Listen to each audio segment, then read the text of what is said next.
मेरा नाम ऋषिराज है। मेरा सवाल ये है कि जिस तरह से गठबंधन में सरकार बन रही है, उसमें पहला सवाल ये कि क्या आप भी अब देख रहे हैं कि यूसीसी, पीओके जैसे मुद्दे अब बिल्कुल ये बंद फाइलों में रह जाएंगे? और दूसरा, क्या अमित शाह गृह मंत्रालय रिटेन कर पाएंगे? आपके पास क्या जानकारी है? ऋषिराज, आप ऐसे सवाल पूछ रहे हैं जहां आप मुझे ये, अगर मैं आपके दूसरे सवाल का जवाब दूं, ये केवल मोदी जी जानते हैं। देखिए, ऐसा है, अमित शाह रहेंगे नहीं रहेंगे, ये सवाल मोदी जी के पास। ये सवाल जब मोदी जी को आप न्यूज़ रूम में लाएंगे, कल शायद परसों, अगर कैबिनेट का ये है, उनको ये पूछिए। लेकिन ज़रूर इस तरह की अटकलें लगाई जा रही है दिल्ली के गलियारों में कि अमित शाह जी को क्या गृह मंत्री रहेंगे, कोई और पोर्टफोलियो दिया जाएगा। दूसरा आपका सवाल था यूसीसी, पीओके को लेकर। देखिए, पीओके क्या, ये तो केवल लोगों को उत्साहित है, पीओके चले, ये इतना आसान है क्या कि आप वॉक इन करोगे पीओके? यही तो है ना, जनता पूछ रही थी बेरोजगारी का सवाल क्या है, रोटी का सवाल क्या है, पेपर लीक्स का सवाल क्या है, अग्निवीर का सवाल नहीं, हम पीओके चले जाएंगे। ये मिसमैच थी। जो जनता जो नुक्कड़ में कह रही है उनके परेशानियां हैं, और आप जो कह रहे हैं उनमें एक मिसमैच आ गई थी।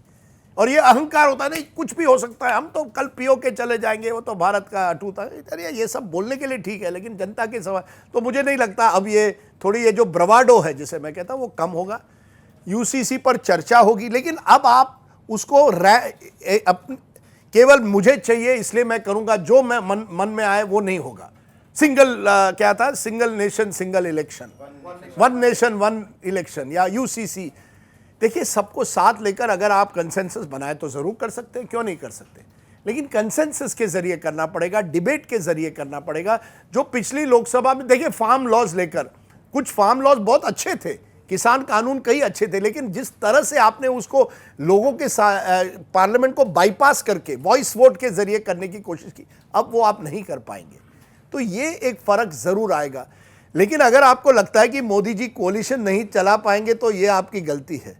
देखिए, मैंने मोदी जी को 30-35 साल जाना है। जब भी आपको लगता है ना, 90 के दशक में लोग कहते थे यार सुषमा स्वराज मास लीडर बनेगी, प्रमोद महाजन जो है वो फ्यूचर प्राइम मिनिस्टर बनेंगे। मोदी जी है ना, वो तो बैकरूम है, मास लीडर नहीं। क्या हुआ, देश के सबसे बड़े मास लीडर बन गए। 2001 में गुजरात चले गए एज मुख्यमंत्री। लोगों ने कहा यार मोदी जी मुख्यमंत्री, वो तो प्रचारक है, कभी एक्सपीरियंस नहीं। देखिए, 12 साल गुजरात चला दिया, फिर वो गांधीनगर से दिल्ली आ गए। तब लोगों ने कहा यार मोदी जी गांधीनगर तो ठीक है, लेकिन दिल्ली में क्या सबको साथ लेकर चल रहे? सरकार तो आराम से चलाई उन्होंने। फिर लोगों ने कहा यार इंटरनेशनल अफेयर्स पर मोदी जी की कोई पकड़ है क्या? बड़ा G20 कर दिया।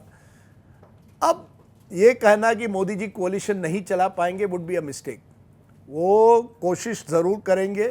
देखिए, जो आदमी इतने साल राजनीति में रहा ना, वो जानता है हवा के साथ साथ। आपने देखा ना, मेरा रंग भी बदल गया है।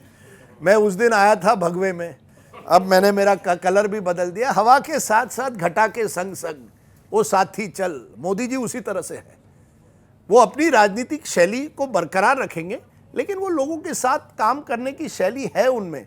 ये आप मत, वो समय का की एक तरह से आप कह सकते हैं रिस्पॉन्सिबिलिटी है, उन दायित्व है कि समय के साथ साथ आपको चलना पड़ता है।